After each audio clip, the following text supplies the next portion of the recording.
Shalom, peuple de Dieu, bonsoir et bienvenue à l'étude biblique Overcomers Ministry Church chaque mercredi où nous prenons le temps pour décortiquer le message ou tout ce que Dieu nous met à cœur. Et ce soir, j'ai les éminents hommes de Dieu, bien sûr, pour nous conduire dans l'enseignement biblique. Donc, sans plus tarder, je vais les laisser se présenter et nous allons démarrer l'étude. Pasteur Moses, bonsoir et que Dieu vous bénisse. Amen. Apôtre Guy, bonsoir, que Dieu vous bénisse. Amen, amen, amen. Donc, je vais laisser le pasteur Moses prier et nous allons commencer l'étude. Notre Dieu, notre Père, nous venons une fois encore dans ta présence. Nous mettons à tes pieds. Enseigne-nous, Seigneur. Corrige-nous, Seigneur. Instruis-nous, Seigneur. Et donne-nous une nouvelle orientation. Merci parce que tu le fais. Au nom de Jésus. Amen. Amen. Ben voilà, nous sommes à l'étude biblique. J'ai envie de laisser les hommes de Dieu nous aider à pouvoir entrer dans la profondeur du message. Dimanche, il y a un homme de Dieu qui a prêché comme ça. Et donc aujourd'hui, nous allons essayer par rapport à tout ce qu'il a dit, par rapport à la pensée, et le thème même qui nous a conduit jusque-là, ressorti des éléments importants pour nous aider dans notre marche chrétienne. Alors, tout de suite, impression, pasteur Moses. Nous bénissons Dieu pour la vie du pasteur Landry qui nous a gratifié ce dimanche d'un très grand message. Parce que tout ce qui concerne le Seigneur Jésus est de facto grand. Et lorsqu'on parle de connaître la vérité n'est autre que la personne du Seigneur Jésus. Et nous avons été richement bénis. Amen. Amen. En tout cas, c'était un passage très important que le pasteur a développé. Mais j'aimerais vraiment revenir sur le texte lui-même. Je crois que c'était dans Jean 8, le verset 32. Il dit, vous connaîtrez la vérité et la vérité vous affranchira, pasteur. Est-ce que tu peux aller plus en profondeur sur ce qui t'a motivé à parler sur ce verset? En fait, d'abord, c'est le thème même général. Le thème qui est retour à l'origine. Donc, retour à l'origine, ça sous-entend qu'il y a certaines choses qui n'ont pas marché. Il y a certaines choses qu'on a constatées. Et par rapport à ces choses constatées, nous voulons aller à l'origine. Et quand on parle d'origine, pour moi, aller à ce qui est vrai. À ce qui est vrai. Et c'est suite aussi au message précédent. Quand on a parlé d'Élie, le pasteur Moses nous a vraiment ouvert les yeux sur quelque chose. Le fait que Élie ne puisse pas réagir convenablement et la différence qu'il y avait entre Élie, Jean-Baptiste et puis l'apôtre Paul. Sinon, en gros, l'ancienne alliance, la nouvelle alliance, en fait jusqu'à Jésus, comment est-ce que les choses étaient perçues. Et donc, quand il a mentionné ce verset-là, ça m'a fait réfléchir, en fait. Ça m'a fait réfléchir et m'emmener justement à pouvoir, pour commencer, donner le message que, voilà, le Seigneur m'a inspiré. Voilà un peu. Ok. Donc, vous connaîtrez la vérité. Yes. Connaître la vérité, c'est quoi selon toi? En fonction du message, on peut commencer directement. Ok. Parce que quand tu parlais, il y a des éléments qui sont sortis qui étaient vraiment importants. Ça veut dire que en définissant l'image de Dieu, et tu as mis l'accent sur l'image, yes, qui était quelque chose de très important. Donc j'aimerais vraiment qu'on revienne dessus, comment c'est important, parce que quand il a fait l'homme, ils ont fait l'homme à notre image et selon notre ressemblance. Tout à fait. Ça veut dire qu'il y a une image que l'homme doit porter. Porter l'image de Dieu aujourd'hui est devenu crucial. Et je crois que c'est quelque chose sur laquelle on ne met pas l'accent même dans nos églises, en fait.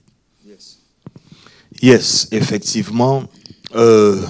c'est Genèse 1, le verset 26 et 27, où Dieu dit comme ça que, il dit, faisons l'homme à notre image et selon notre ressemblance.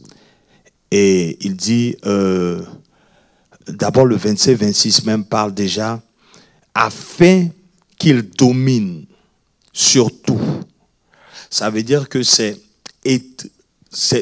ressemblant à cette image-là, déjà, que l'homme pourra effectuer cette domination-là. Ça veut dire que si tu n'as pas cette image, la nature ne te reconnaît pas, déjà. Tout va te résister. Donc, la domination que tu auras dépendra de l'image que tu vas faire voir. Amen. Amen, Pasteur Moses. Oui, comme vous l'avez dit, l'image de Dieu en l'homme n'est pas beaucoup, on n'insiste pas beaucoup là-dessus. Le pasteur a bien fait de revenir sur ce fait-là, en précisant bien sûr la différence qu'il y avait entre Adam et Jésus. Et même, il allait plus loin, la différence qu'il y avait entre les messagers de Dieu qui étaient les prophètes et le message lui-même. Parce que les messagers pouvaient dire « Ainsi parle l'Éternel », mais quand le message lui-même est apparu, il ne disait plus « Ainsi parle ». Il dit « En vérité, je vous le dis ». Donc le pasteur nous a bien instruits. Il y a encore des éléments que nous pourrons ajouter, mais déjà sur ce plan-là, c'est très bien. Yes, en fait, là j'ai voulu d'abord même établir la différence entre l'image et puis l'homme qui a été créé à l'image. Et on a vu que dans Colossiens 1,15, il dit comme ça que il est l'image du Dieu invisible. Donc on a compris que là on parlait de Jésus. Et donc Dieu étant invisible, sa visibilité, son image, sa personne dans la dimension humaine, c'est Jésus. Et c'est sur le modèle de Jésus donc qu'on fait Adam. Donc maintenant Adam ressemble, parce que lui il est comme, mais Jésus lui il est l'image. Et ce qui est intéressant dans Colossiens aussi, il dit le premier-né de toute la création. Ça veut dire que quand Dieu a créé l'homme, quand Dieu a dit faisons l'homme à notre image, il n'avait pas défini, c'était à l'image, il n'avait pas défini en particulier l'homme allait ressembler à quoi en principe. C'était une manière de parler. Donc si je comprends bien, quand Jésus est venu, il est venu nous démontrer cette image à laquelle l'homme doit ressembler, que l'homme a perdu en fait. Yes. C'est ce qu'on peut dire. Yeah, on peut dire ça. Il est venu montrer. Parce que c'est lui-même l'image en fait. Parce que tu as dit qu'en fait, c'est Philippe, ou bien je ne me rappelle plus. Non, c'est Jacques qui a dit, comment tu peux dire montre-nous le Père? C'est Philippe. Dans Jean 14. C'est Philippe qui a dit montre-nous le Père. Et Jésus a dit comment tu peux dire que de te montrer le Père, celui qui m'a vu a vu le Père. Donc en fonction de Colossiens, on voit qu'il est l'image invisible que Adam avait portée, mais lui il est venu pour démontrer en fait que c'était quoi en réalité cette image en fait, c'est ça. Yes. Donc Jésus c'est la perfection. C'est la perfection de l'homme. C'est ce que Dieu aimerait avoir comme humain, si on peut dire ainsi. Alors, donc, quand on met l'accent ici déjà dans le livre de Genèse, moi, en fait, je voulais déjà faire la part des choses entre Adam et Jésus, déjà. Et puisqu'on veut retourner à l'origine, je me suis rendu compte qu'en fait, en ce qui nous concerne, l'origine, ce n'est pas Adam. L'origine, en fait, c'est Jésus. C'est à ça que... Parce qu'il dit, il est le premier-né de toute la création. Et là, ça m'a fait encore réfléchir parce que j'ai réalisé qu'en fait, le livre de Colossiens dit tout a été créé par lui, pour lui et en lui. Veut dire que c'est à l'image de Christ que même l'humanité, l'univers a été créé. Et donc, étant le premier-né, d'accord, maintenant Dieu regarde le premier-né et il crée Adam. Voilà. Donc, c'est une façon pour moi de réaliser que si nous voulons retourner à l'origine, l'origine c'est l'image parfaite de Dieu qui est Christ en fait. Donc, si on doit retourner à l'origine, ça veut dire que on doit prendre l'image de Christ. Yes. Voilà. Donc, si je comprends bien, c'est quoi l'implication pour nous face à cette vérité que tu viens de démontrer? Quel est l'impact que ça devrait avoir dans notre vie? Alors, l'impact ici, c'est quoi? C'est que quand on va dans maintenant Jean 8, le verset 32, il dit, vous connaîtrez la vérité. Ça, déjà, c'est intriguant parce que s'il dit, vous connaîtrez la vérité, qu'est-ce que ça sous-entend jusque-là? Jusque-là, qu'est-ce que ça sous-entend? Ça sous-entend qu'il y a beaucoup de choses que nous n'avons pas compris, que maintenant nous allons comprendre, que nous n'avons pas découvert, que maintenant nous allons découvrir. Maintenant, l'implication avec nous, c'est que, en fait, c'est si tu n'as pas la vérité par rapport à ta personne, tu ne pourras jamais justement manifester ce pourquoi tu es là. En fait, ça je veux arriver. C'est-à-dire, vous connaîtrez la vérité et la vérité vous affranchira. Donc, on peut déjà dire que si je n'ai pas la vérité déjà en ce qui concerne ma personne, si je ne sais pas qui je suis, déjà, je ne peux pas être affranchi. Je ne peux pas être libéré. Je ne peux pas manifester ce pourquoi Dieu m'a amené ici, en fait. Donc, si on comprend bien, beaucoup d'enfants de Dieu ne sont pas encore affranchis parce qu'ils n'ont pas découvert la vérité. Absolument.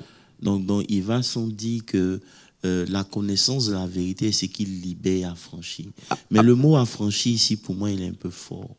Parce que quand on parle d'affranchissement, c'est un rapport souvent avec l'esclavage. Vous comprenez? Donc quand Jésus dit ici que vous connaîtrez la vérité va vous affranchir, ça opère à plusieurs niveaux. Le premier niveau, c'est que par connaître la vérité, vous sortez d'une vie d'esclavage. Yes. Vous comprenez un peu? Ça veut dire que beaucoup d'enfants de Dieu, parce qu'ils ne connaissent pas la vérité, ils sont encore en train de subir les réalités de l'esclavage. L'esclavage spirituel, l'esclavage émotionnel, l'esclavage à tous les niveaux. Alors que c'est pour la liberté que Christ nous a affranchis. Maintenant, la Bible dit que c'est pour la liberté qu'il nous a affranchis. Mais cette liberté, elle ne vient pas du jour au lendemain. Elle vient en fonction de ce que le pasteur a dit, avec la connaissance. Voilà, donc c'est la connaissance maintenant qui permet de libérer de ces prisons dans lesquelles nous sommes.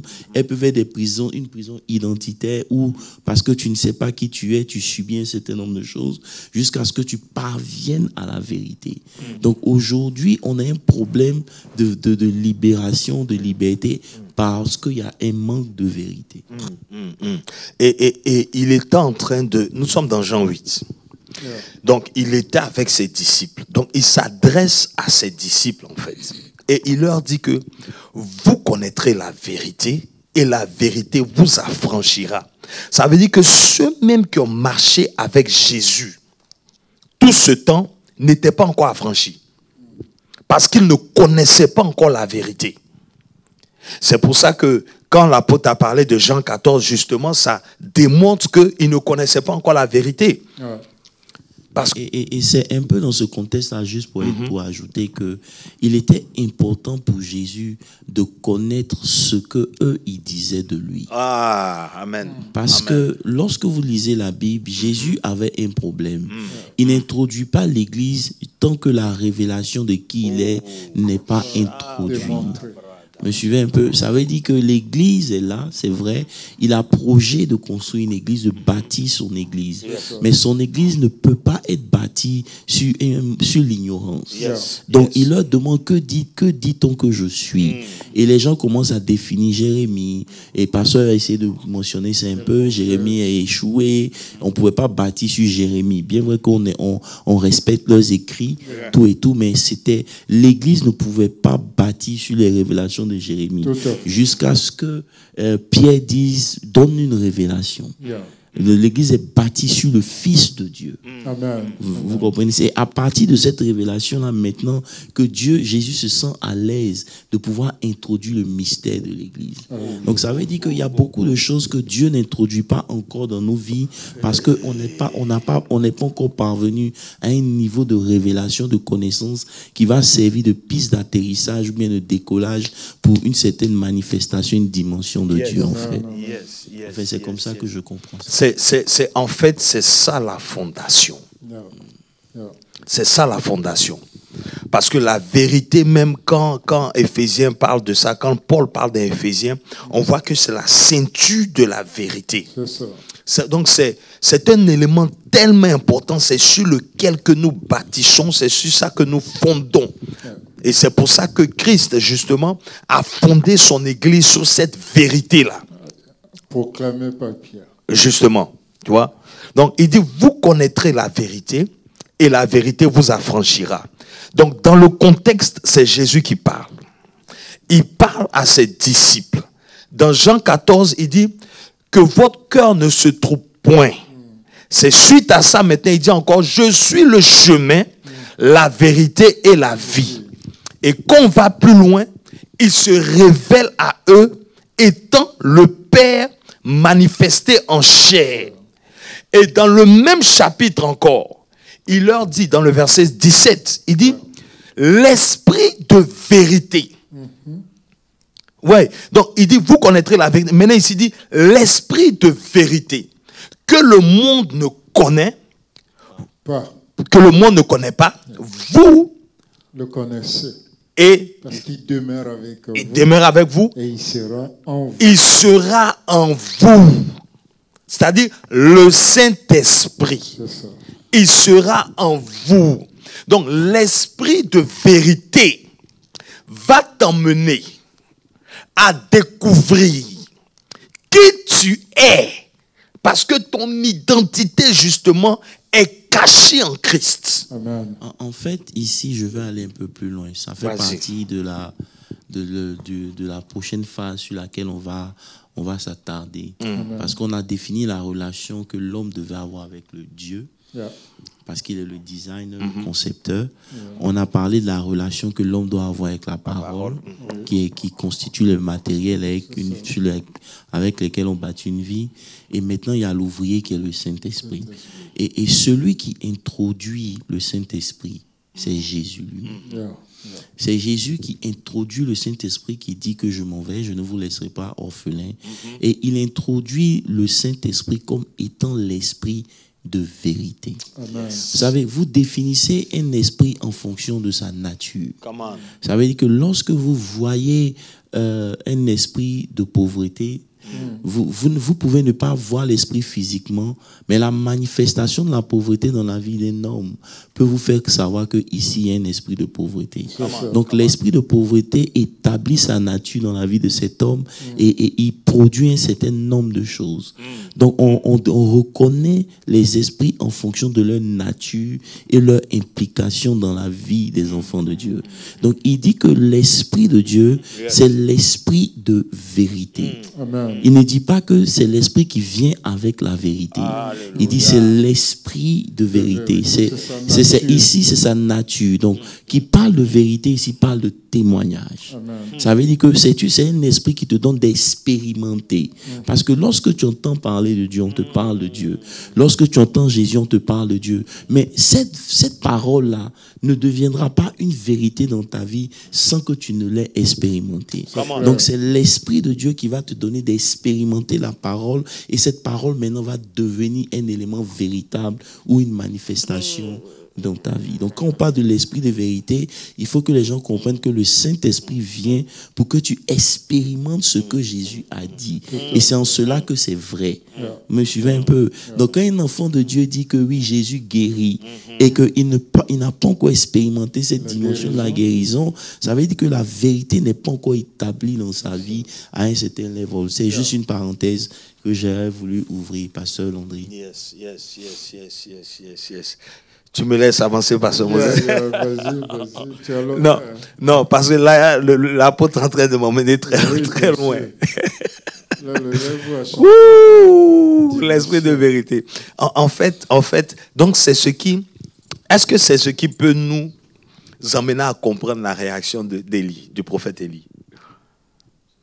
On peut dire ça? Comment? L'esprit de vérité, c'est elle qui t'a franchi. Et comme on l'a dit, si tu n'as pas cet esprit de vérité en toi, tu demeures toujours attaché. Yes. En fait, c'est ce que j'ai voulu toucher aussi. Quand tu as prêché, que tu as dit que Paul avait ce que Élie n'avait pas. Tout à fait. Parce que c'est important de comprendre qu'il y a une différence entre l'onction, c'est-à-dire j'ai envie de dire... ça, tu l'as mentionné. C'est ça, l'onction pour faire quelque chose. Voilà. L'habitation. Et l'apôtre même avait bien élaboré sur ça pour dire que te visiter et habiter avec toi, c'est deux choses différentes. Voilà un peu. Donc, ici, je me suis dit que l'une des raisons, parce que je ne peux pas dire que c'est la seule raison, mais l'une des raisons aussi qui a fait que les prophètes de l'ancienne alliance, vous allez voir qu'il y en a qui se lamentaient, il y en a qui... Il y avait toujours... Ils étaient limités. Oui, bien sûr. Ils étaient limités. Donc, dans le cas d'Élie, qui après une grande victoire, soudainement se sent, on peut dire, se sent comme seul. Il n'a plus d'assurance. Il n'a plus d'assurance. Et parce que l'onction a été manifestée, mais maintenant, comme il n'a pas ça en lui, pour que la nature l'habite, automatiquement, il ne peut pas avoir des réactions. En fait, c'est pas permanent. L'Esprit de Dieu n'étant pas en lui, il est limité dans sa course. Vous prenez des gens comme Paul, à qui on dit, si tu vas à Jérusalem, tu vas être tué. Le prophète a prophétisé celui à qui appartient c'est Agabus. Mais Paul, malgré qu'il sait que la mort l'attend, il s'en va toujours à Jérusalem. Par rapport à Élie qui, comment on appelle ça, voilà, qui a pris la fuite. Vous me suivez un peu? Donc c'est deux choses différentes qu'il faut vraiment analyser ici. N'ayant pas l'Esprit de Dieu, eux, ils se sentaient limités. Même Paul à plusieurs reprises a été tué. Les hommes, les frères se sont mis autour de lui. Les hommes ont prié pour lui et il s'est levé, il a dit what's next? Pourquoi? Parce que l'esprit étant en lui, la peur, la mort n'avait plus de gain en lui. C'est pour ça que Paul pouvait dire Christ est ma vie. La mort m'est un gain. Ça veut dire que mourir même c'est toujours un bénéfice. Me suivez un peu. Donc pour atteindre ce level de révélation, il faut une certaine présence du Saint-Esprit. Est-ce que vous comprenez? Il n'y a que l'Esprit de Dieu qui peut pousser ces gens-là à arriver à un tel niveau de sacrifice sans avoir peur. Et aujourd'hui, comparé à ces hommes-là, on est en limite. On est limité parce que justement notre relation avec le Saint-Esprit n'est pas ce qu'elle devrait être en fait. Et c'est un peu ça qui est le problème. Et tu vois le danger un peu, c'est-à-dire que justement tu peux te contenter de l'onction. Tu peux, parce que après une telle manifestation, mais tu peux te dire que l'Esprit vit en toi ou bien... Je ne sais pas. Tu te diras que tu es arrivé. Donc c'est un signe déjà dans la vie de quelqu'un. C'est-à-dire si tu réalises que tu fais de grands exploits, peut-être spirituels, peut-être je suis en train de parler à un pasteur, je ne sais pas. Mais ce n'est pas ce qui détermine en fait que tu es en intimité avec Dieu. Tout à fait. L'apôtre a dit quelque chose dimanche, il a dit que la vie chrétienne, c'est de l'intérieur à l'extérieur. Ça, c'est capital, hein? Parce que les exploits, c'est extérieur. Mais maintenant, dans ton intimité, dans ton intérieur, comment est-ce que tu te sens? Il a aussi ajouté que nous recevons l'onction, pas pour nous-mêmes, mais pour servir. Et justement. Donc, tu reçois l'onction, tu sers. Mais après que tu as fini de servir, qu'est-ce qui va te rester? Alors que l'intimité du Saint-Esprit va au-delà. Ça, c'est à l'intérieur. Justement.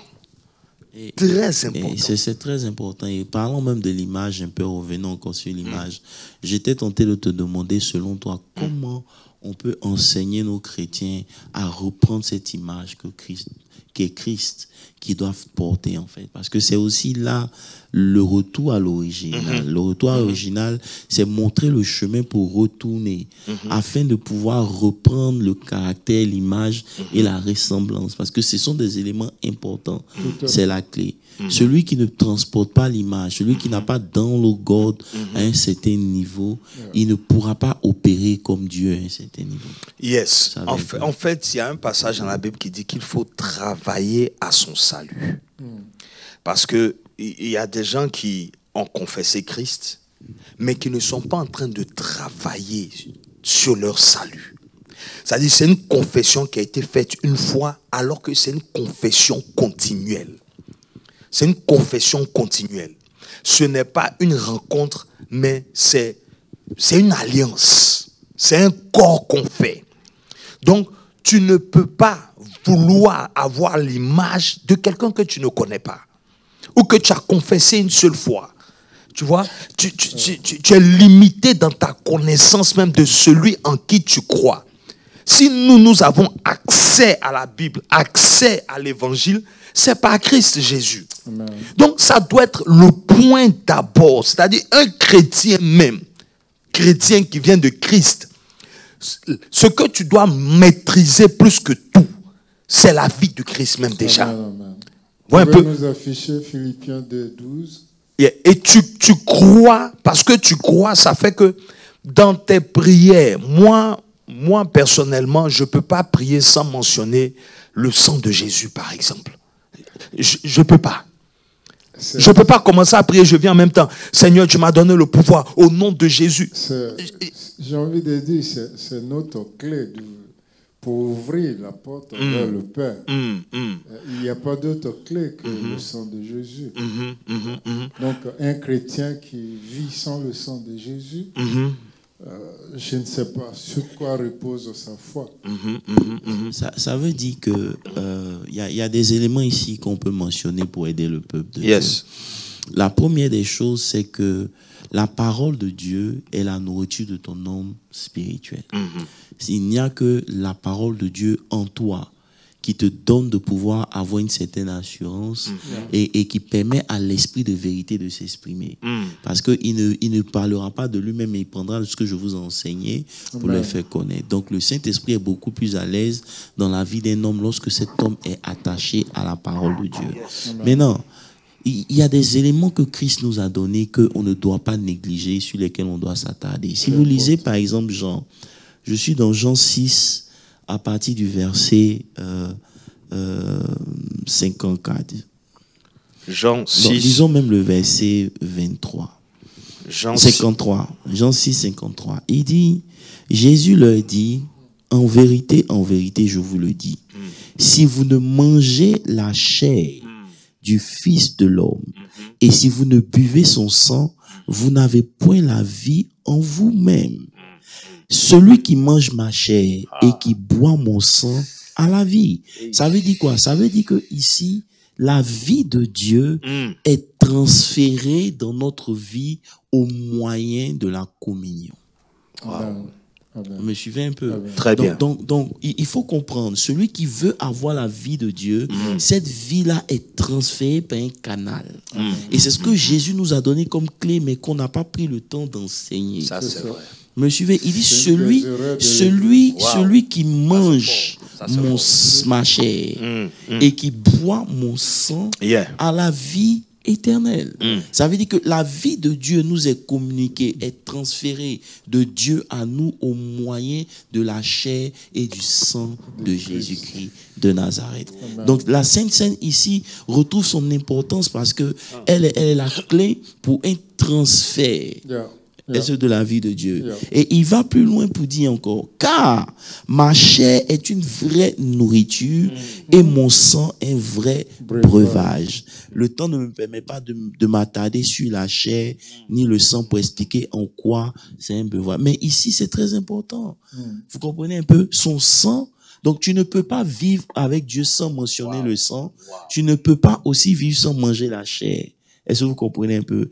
Ici, la Bible dit que c'est comme ça. Et puis il dit, comme le Père qui est vivant m'a envoyé et que je vis par le Père, ainsi celui qui me mange vivra par moi.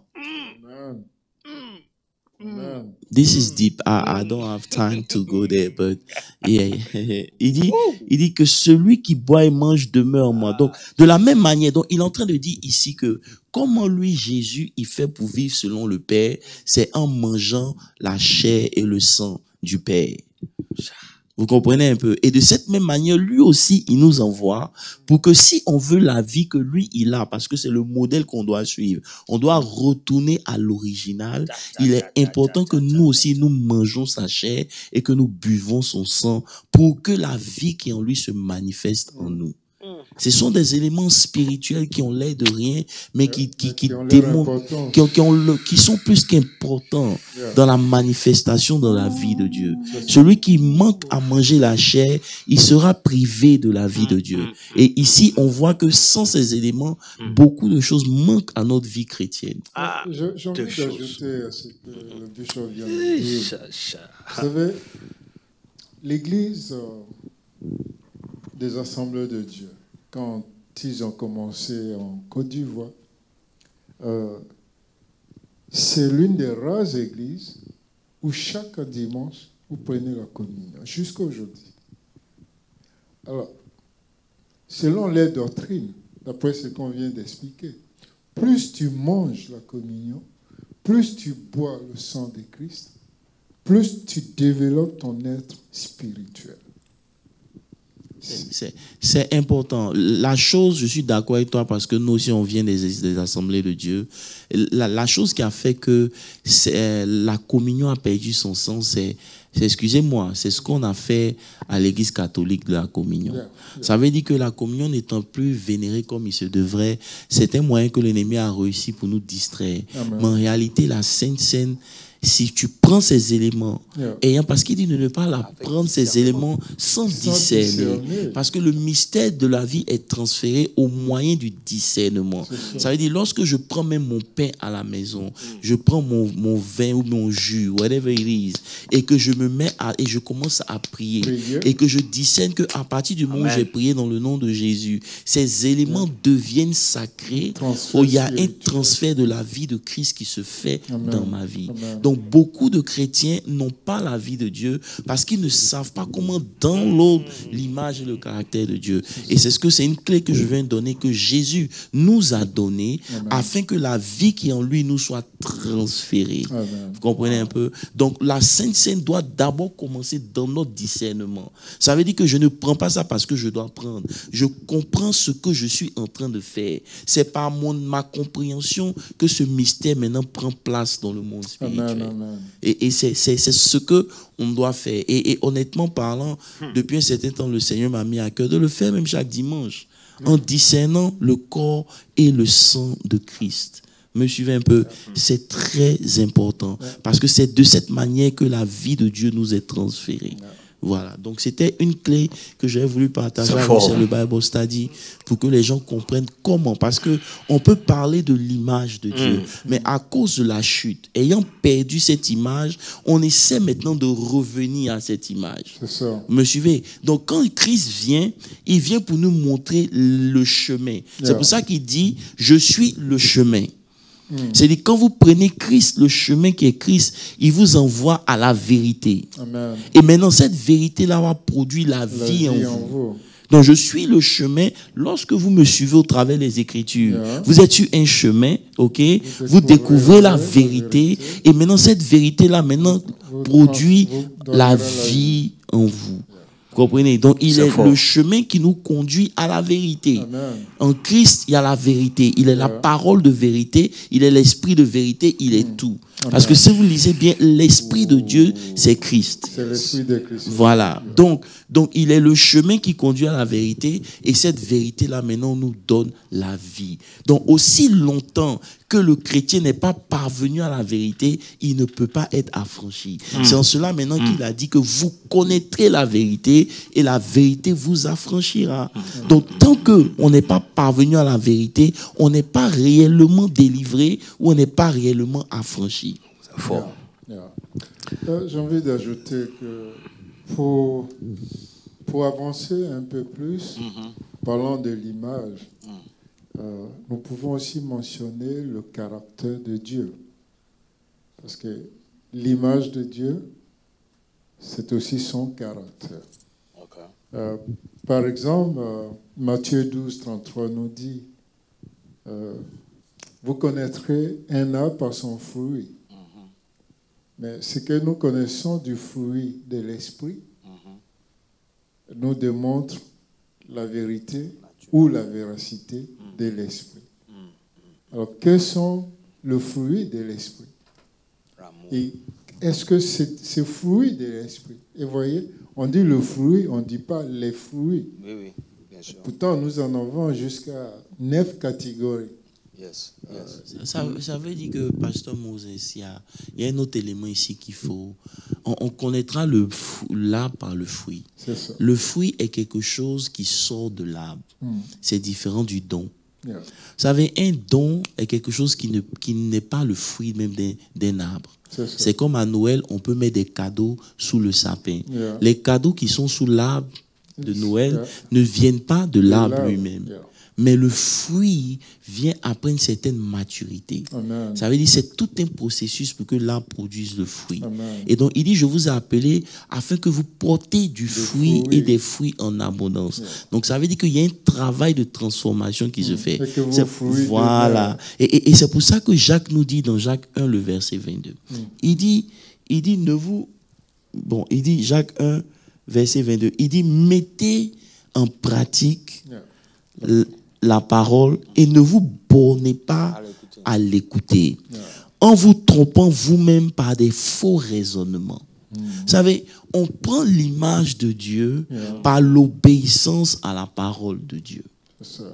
Il n'y a que lorsque la parole de Dieu est obéie que le caractère change. Vous prenez un exemple vis-à-vis, par exemple, de la colère, un exemple banal. Vous savez ce que la parole de Dieu dit sur votre colère.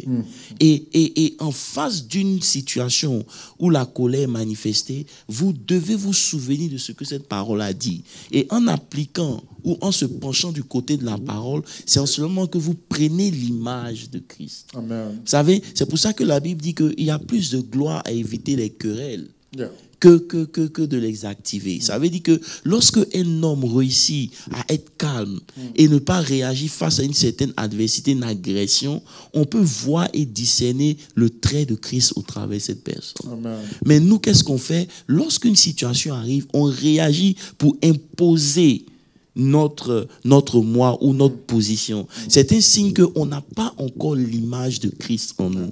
Christ n'a pas été transformé en nous pour qu'on puisse le voir. Donc on ne voit pas le trait de Christ dans le caractère. C'est pour ça qu'il dit ne vous bornez pas à écouter. Je ne sais pas si on peut revenir sur le texte, parce que celui qui écoute et qui ne met pas comment on appelle ça, la parole en pratique, il est semblable à qui?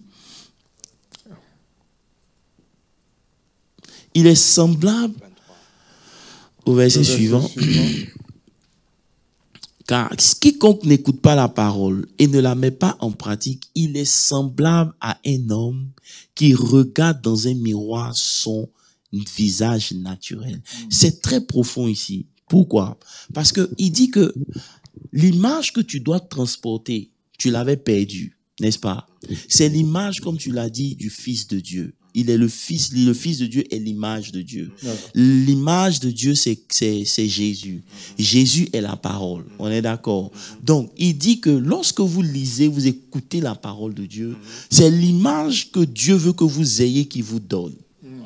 Maintenant, pour vous permettre de comprendre, il dit c'est comme quelqu'un qui va dans un miroir, il voit son joli nez, ok, et il oublie comment son nez était lorsqu'il ne met pas en pratique cette parole. Je ne sais pas si vous voyez la nuance Très ici. bien. Il est en train de nous faire comprendre que si nous ne pratiquons pas la parole de Dieu, on n'aura jamais l'image de Dieu. Parce que ne pas pratiquer la parole de Dieu, c'est oublier l'image. Yes. Et donc, il nous sera impossible de transporter cette image-là et être à sa ressemblance. Parce qu'il n'y a que en mettant en pratique la parole de Dieu, justement, que l'image maintenant nous est transférée. Donc, on voit ici, qu'au travers la communion de la Sainte Seine, la vie de Dieu nous est communiquée. Au travers l'obéissance à la parole de Dieu, l'image nous est transférée. Yes. Yes. Yes. Yes. Yes. Yes. Gloire à Dieu. Car si quelqu'un écoute la parole et ne la met pas en pratique, il est semblable à un homme qui regarde dans un miroir son visage naturel. Donc ici, tu es en train de nous faire voir que donc nous sommes, en fait, ça nous montre nos origines que nous rejetons en fait. C'est ça. C'est-à-dire que tu es né de la parole. Tu es né de la parole. Tout à fait. Mais la parole maintenant qui t'a fait, tu ne veux pas l'écouter. Tu ne veux pas la pratiquer. Alors que c'est elle-même ton essence, ton origine. Exact. C'est comme si tu réunis qui tu es en fait. Ton identité. Voilà. Lorsque vous prenez 1 Pierre 1, le verset 23, il dit, puisque vous avez été régénérés, non pas une semence corruptible, mais une semence incorruptible, à savoir la parole de Dieu vivante et permanente. 1 Pierre 1, verset 23. Ça veut dire que lorsque Christ vous a sauvé, il vous a sauvé au moyen de la parole. Il dit, puisque vous avez été régénérés, or have you been born again, not of the corruptible seed, but incorruptible, through the word of God. Vous comprenez un peu? Donc, c'est la parole de Dieu qu'on a reçue qui a fait naître notre esprit. Et cette semence-là, elle est incorruptible. C'est de là qu'on vient, on est né de la parole. Donc c'est cette même parole-là qui doit, en la recevant, en la mangeant, nous permettre de nous développer et être transféré l'image de Christ en nous. Vous me suivez un peu? Mais lorsque, par exemple, la Bible te dit, laissons même la colère, la Bible dit que le juste vivra par la foi.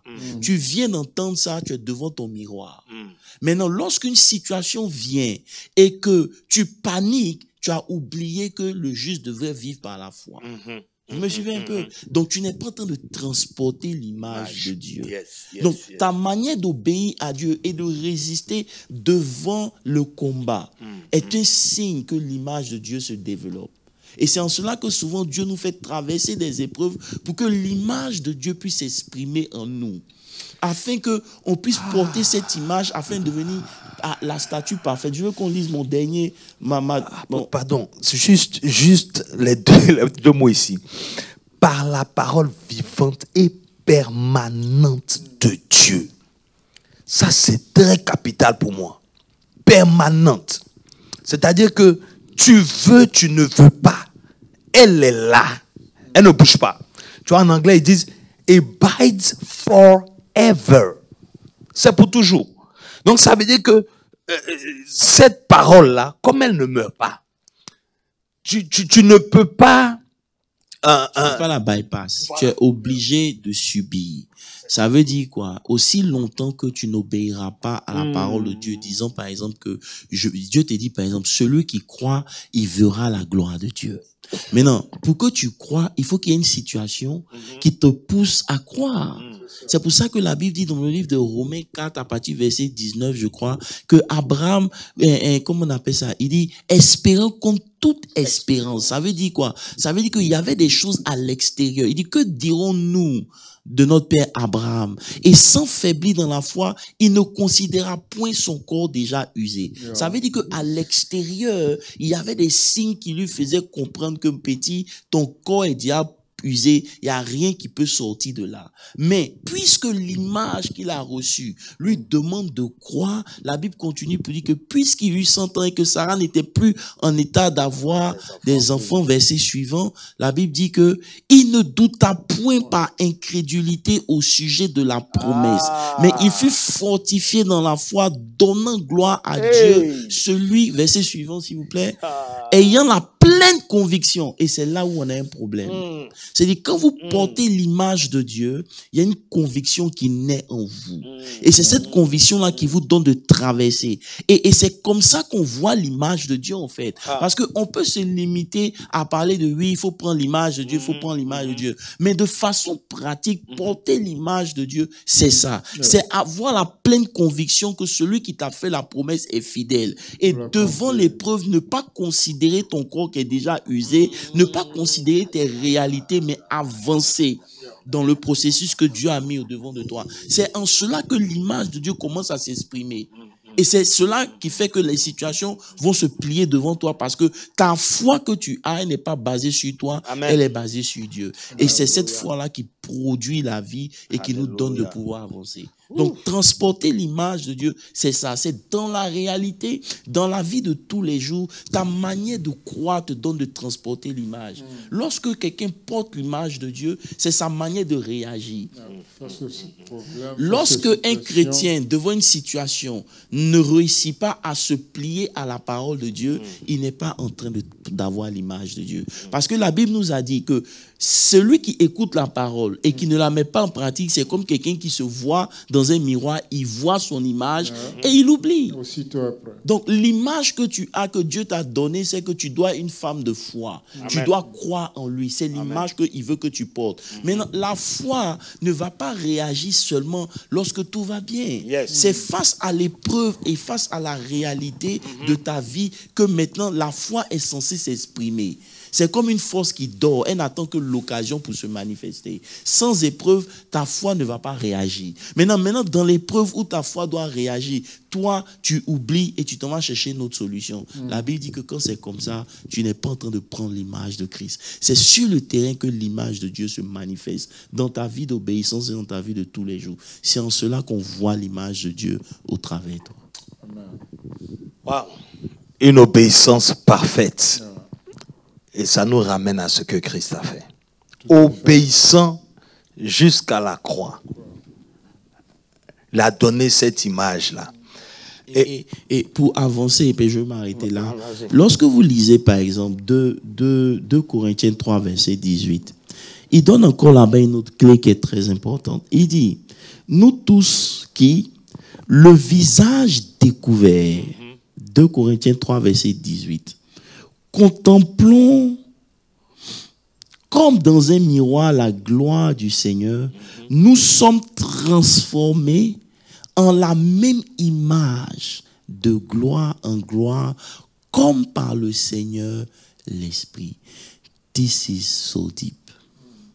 C'est une clé dangereusement dangereuse. Il dit, nous tous qui, le visage découvert, contemplons comme dans un miroir la gloire. Nous sommes transformés en la même image. Ça veut dire quoi? L'image de Dieu ok, c'est bon.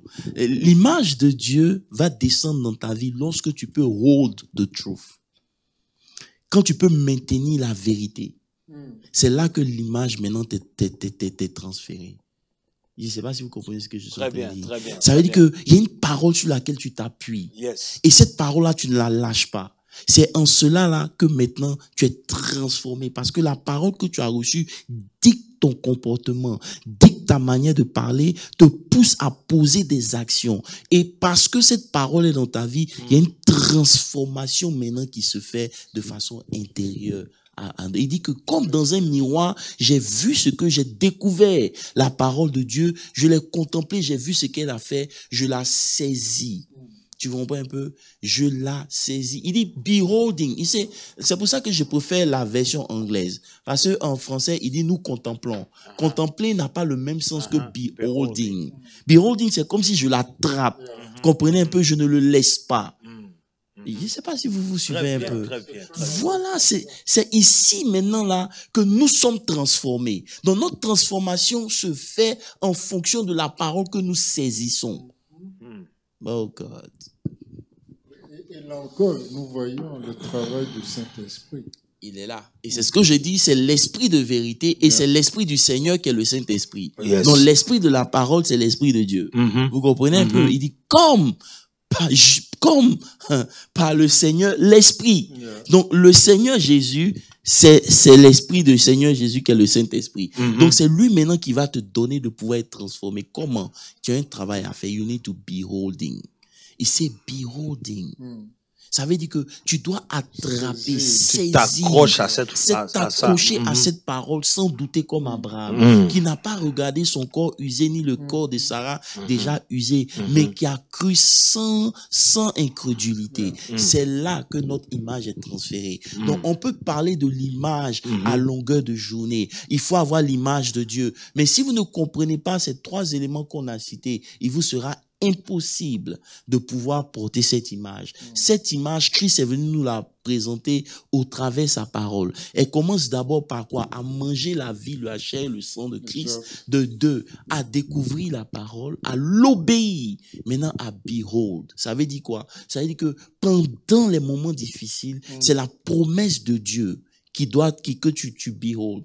Et ce que vous devez comprendre, Dieu ne s'intéresse pas à changer votre situation, mais il s'intéresse à votre transformation dans cette situation. Amen. Yes, yes. Vous comprenez un peu? Tout à fait. Ça veut dire que le plus important pour Dieu, c'est qu'est-ce que la situation a fait de toi à la fin de la journée. Abraham, quand la promesse tardait, ça boostait sa foi. Il est devenu le père de la foi. Toi, dans ta réalité, dans ta situation, qu'est-ce que ça fait de toi? Ça t'a détourné de Dieu ou ça t'a rapproché de Dieu? Ça t'a donné de croire plus en Dieu ou ça t'a emmené à douter de Dieu? C'est ça. Parce que lorsque l'image de Dieu s'exprime, elle s'exprime devant une réalité, devant quelque chose, ton comportement, ton caractère, tout ça est influencé par l'image et c'est là qu'on peut voir l'image de Dieu en toi. C'est clair. Powerful, powerful, powerful. Je sais que vous êtes bénis. Si vous avez des questions, n'hésitez pas. Je pense que l'essentiel a été donné. L'essentiel a été donné. Ce verset-là est très capital, très, très, très important parce que quand on prend l'exemple d'Abraham, ok, disons, lui, il a reçu de façon pratique, lui, il a reçu une promesse. Bon, maintenant, un chrétien lambda, est-ce que c'est par exemple une parole qu'un homme de Dieu a donnée? Est-ce que, en fait, Tout à fait, pasteur Landry. Lorsque Jésus dit que vous êtes purs à cause de la parole que vous avez reçue. Donc, c'est la parole de Dieu qui nous purifie. Donc, peu importe le canal par lequel la parole est venue, cette parole de Dieu qui vient vers toi, elle a un but dans ta vie. C'est pour cela que chaque fois que la parole de Dieu est prêchée, vous devez mettre votre conscience, votre esprit. Pourquoi? La Bible dit au travers de la parabole du sémeur, lorsque la parole est prêchée, le diable qui était un oiseau qui vient pour essayer de voler la semence. Pourquoi? Parce qu'il ne veut pas qu'elle puisse tomber sur une terre qui est fertile. Donc, quand moi je viens à l'église, je ne regarde ni au visage de l'homme de Dieu, ni à qui que ce soit. Je viens prendre ce qu'il faut pour nourrir mon âme, mon esprit. Vous savez. Et puis, ce que je veux dire aux chrétiens, c'est quoi? C'est que Dieu est celui-là qui fait les hommes. Il ne les détruit pas. Il fait les hommes. Il définit les destinées. Dieu sait ce que tu vas vivre dans 2 ans. Donc, il te prépare toujours. C'est pour ça que la Bible dit qu'il n'y a aucune tentation qui ne survienne que Dieu nous ait déjà donné le moyen. Vous connaissez.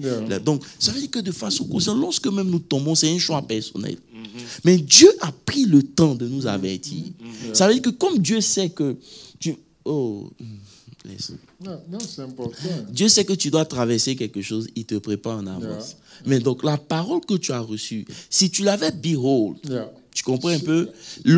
Si tu l'avais saisi, tu l'avais attrapé, tu l'avais... je ne sais pas si vous pouvez nous donner une définition de behold réellement, ce que ça veut vraiment dire. Parce que c'est un thème qui est très puissant. Beholding. C'est une action. C'est pas passé, continue. Tu comprends un peu? Voilà. Donc, quand tu maintiens cette parole-là est en toi, dans le présent, ça fait que dans le futur, dans la situation, tu peux traverser la situation sans même être troublé parce que justement, il y a une parole que tu avais reçue il y a 2 ans qui a transformé quelque chose en toi et voilà, qui fait que ayant la nature de Dieu en toi, ayant été transformé en l'image de cette parole, la situation que tu vis, tu peux la traverser de façon différente. C'est en cela que vous pouvez traverser les mêmes situations, mais vous ne les vivez pas de la même manière. Simplement parce que chacun de nous a reçu une parole et c'est cette parole-là qui l'a transformé en fait. Vous me suivez un peu? Donc c'est un peu ça. Donc porter l'image de Christ, c'est ça. Ça veut dire quoi? Ça veut dire que cette parole que j'ai reçue, je la maintiens dans mon esprit. Je la garde dans mon cœur. Et la Bible dit qu'au fur et à mesure que je la garde, nous sommes transformés en la même image, de gloire en gloire. Ça veut dire quoi? Ça veut dire que lorsque tu montes dans la parole de Dieu, tu montes aussi de gloire. Lorsque la parole de Dieu, tu es transformé à un certain niveau, il y a un niveau de gloire aussi qui accompagne ton niveau de transformation. Plus tu es transformé, plus de gloire apparaît, se dégage de ta vie. Et c'est là le secret. C'est pour cela qu'il faut prendre le temps d'enseigner les chrétiens à comprendre comment ça fonctionne. Vous pouvez recevoir une parole de prophétie. Est-ce que vous l'avez behold? C'est ça. Est-ce que vous l'avez saisi? Est-ce que la parole, c'est ce qu'on a dit. Lorsque Noé a reçu la parole a transformé sa vie quotidienne. Malgré les moqueries, il a behold. Pendant 120 ans. Pendant 120 ans. Et la parole s'est manifestée et la gloire de Dieu a explosé. Alléluia. Me suivez un peu? Donc on est transformé de gloire en gloire en la même image en fonction de la parole que nous avons prise et à laquelle nous obéissons. Le vrai problème, c'est que l'image de Dieu n'apparaît pas dans nos vies de tous les jours à cause de notre vie de désobéissance. Amen. C'est clair. Waouh, c'est tellement clair. En fait, j'ai vu l'image aussi de... c'est vrai que ça, c'est plus profond parce que ça touche le caractère même. Mais dans le désert, par exemple, ils étaient en train de manger la manne tous les jours. Mais ils ne se rendaient pas compte qu'ils ne tombaient pas malades. Voilà. Ils n'avaient pas le discernement. Juste... Oh, waouh. Et il dit, mangez avec discernement. C'est ça. Et vous voyez, en 1 Corinthiens 11, verset 26, il dit bien, à 28, ceux qui ont mangé sans discerner sont frappés de maladies et de morts. Et c'est un peu dans le désert, ils sont tous tombés. Ça veut dire que dans le désert, ils ont mangé ces choses. Et non seulement leurs habits n'ont pas été usés, leurs chaussures, c'est dit les enfants, ma fille, qui sont nés dans le désert il y avait 2 ans, leurs chaussures grandissaient avec au fur et à mesure qu'ils grandissaient. C'est pas du jeu. C'est-à-dire leurs habits qu'ils portaient grandissaient avec eux au fur et à mesure qu'ils évoluaient. C'est pas du jeu. Comment on peut être incrédule? Et c'est pour ça qu'il a dit 10 fois vous avez tenté l'Éternel dans le désert. 10 fois. Parce que vous avez remis en cause sa parole. Vous me suivez un peu? La manne est la parole de Dieu. Et ce qui me trouble, c'est que Jésus vient maintenant dans le chapitre 6 de Jean que tu as pris, apôtre. Et puis il dit, la manne que vous avez mangée. Ce n'est rien par rapport. Et sa parole est un pain. Sa parole est son corps. Sa parole est un pain. Sa parole est une nourriture solide. La manne que vos pères ont mangée, ils sont morts. Mais le véritable là. La manne, la vraie manne, le pain, je suis le pain de vie. Et ce qui m'a troublé aussi, c'est que quand justement il a révélé la communion, les gens qui n'étaient pas là pour la parole sont partis. Ouais, ouais. Et ses disciples sont restés. Et il leur demande, mais vous, pourquoi vous ne partez pas? Il dit, à qui irions-nous? A dit Pierre. Yes, tu as la parole de la vie éternelle.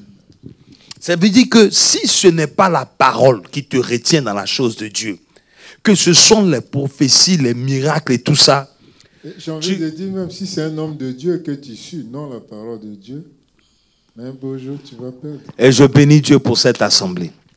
Ça veut dire qu'aujourd'hui, c'est pour ça que notre relation avec la parole de Dieu est importante. Dans la transformation, au retour à l'origine, c'est un retour à la parole de Dieu. Ce n'est pas la parole, ce bonheur à écouter le dimanche, mais celle que tu acceptes et que tu décides de pratiquer. La parole de Dieu se pratique et se vit. Dans ta vie de tous les jours, tu dois la mettre en pratique. Il est question de foi. Agis avec foi dans tes réalités de tous les jours. Amen. Il est question de comment on appelle ça, de croire. Il est question de protection, crois qu'il te protège. Amen. Et tu ne peux pas vivre avec la peur dans ton esprit. C'est pas ça être un enfant de Dieu. Un enfant de Dieu ne doit pas vivre dans la peur. C'est impossible. Parce que la peur est le contraire de la foi. Vous me suivez un peu? Donc c'est un ennemi de la foi. Donc c'est ça, pratiquer la parole de Dieu. Et la Bible dit que plus tu pratiques, plus cette image là maintenant commence à se traduire en toi. Donc ça fait que ta manière de parler change. Comment on peut savoir que quelqu'un a porté l'image? Vous allez voir que il dit quoi? Il dit, lorsque j'étais un enfant, oui, je parlais comme un enfant. Je raisonnais comme un enfant, j'agissais comme un enfant et je raisonnais comme un enfant. Mais lorsque je suis parvenu à maturité, voilà, j'ai enlevé les choses de l'enfant. Me suivez un peu? Ça veut dire que lorsque l'image est en train d'être transportée dans la vie d'un homme, sa manière de parler change. Sa manière de penser change, sa manière d'agir change. Tant que ces trois éléments n'ont pas été transformés et qu'il n'y a pas eu une transformation véritable dans ta manière de penser, de parler et d'agir, ça veut dire que tu n'es pas en train de porter l'image malgré que tu es en train de vieillir dans l'église. Malgré qu'il est en train de vieillir dans l'église. Yes. Mais sans porter l'image. Non, ce n'est pas le nombre d'années que je passe dans l'église qui compte. Absolument. C'est ce que je mange et ce que je biode. C'est ça. Gloire à Jésus. Peuple de Dieu, je sais que vous êtes bénis. On allons faire un dernier tour de table pour encourager encore nos frères et sœurs, leur donner une parole sur laquelle ils vont s'appuyer par rapport à... Je ne sais pas si on est en train de vraiment écouter les messages, mais tout est tellement prophétique. Hein? On parle de nouvelles saisons, on parle de la parole à laquelle il faut s'accrocher, on parle de l'image, de connaître la vérité. C'est comme des réinitialisations en fait, des repositionnements. C'est-à-dire... des updates, vous voyez un peu. Et quand Dieu parle comme ça, il ne faut pas qu'on soit surpris quand le temps va arriver pour certaines choses, en fait, c'est ça. C'est ce que moi, ça dit, il ne faut pas être surpris, il faut se préparer. Si tu ne comprends pas, prie, cherche à savoir, demande, parle à ton Père, entre en intimité. C'est pour ça que ces temps-ci là, c'est pas des moments où tu dois rater le temps de prière. C'est pas le moment. Il faut tout faire pour maintenir. Il y a une constance qu'il faut maintenir. Il faut t'imposer une certaine discipline. Si tu n'es pas habitué à te lever le matin pour prier, il faut te forcer. Mets ton alarme. Si tu veux, lève-toi, rentre dans la douche. En tout cas, tu dois briser les mauvaises habitudes là, tu dois les détruire. Il faut que ça change à ton niveau personnel même. C'est une décision que tu prends toi qui fait que tu vas te positionner. Quand le temps va arriver, Dieu sera glorifié. Amen. Que Dieu vous bénisse. Moi, je vous laisse juste cette parole. Je laisse les hommes de Dieu. Pasteur Moses et puis ensuite l'apôtre. J'ai envie d'encourager nos frères et sœurs qui nous suivent. Autre chose, c'est d'écouter la parole de Dieu. Mais autre chose, c'est de la mettre en pratique. Mais ce qui est bénéfique pour toi et moi, c'est de mettre en pratique la parole de Dieu. Amen. Et aussi longtemps que tu mettras en pratique la parole de Dieu, comme il est écrit, l'obéissance vaut mieux que le sacrifice. Yes. Tu auras peu de sacrifices à faire. Et tu auras tout à t'apporter parce que tu obéis. Amen. La nature même obéira Amen. à toi parce qu'il te reconnaîtra Amen. ayant la nature de Dieu. Amen. Donc, je vous exhorte à chérir la parole de Dieu, à méditer la parole de Dieu. Et comme a dit Pasteur Landry, ne manquez pas les temps de prière. Hein? Inscrivez-vous dans les conférences prières. Hein? En priant, tu développes ta vie spirituelle. La prière te connecte au spirituel. Et c'est par la prière que tu apportes ce qui est dans l'invisible, dans le visible, pour le matérialiser. Donc, prenez le temps de prier, c'est très important. Et que Dieu vous bénisse. Amen. Amen. En tout cas, que Dieu bénisse son serviteur pour la parole qu'il nous a donnée. Il dit, vous connaîtrez la vérité vous affranchira. C'est très important de connaître la vérité. On a essayé d'expliquer comment l'image se porte. Je vous exhorte à réécouter davantage ce Bible Study parce que c'est les choses sur lesquelles nous ne reviendrons pas. Il faut prendre note de ce qui a été dit et il faut commencer à l'appliquer dans vos vies. Vous verrez la différence et la gloire de Dieu se manifester.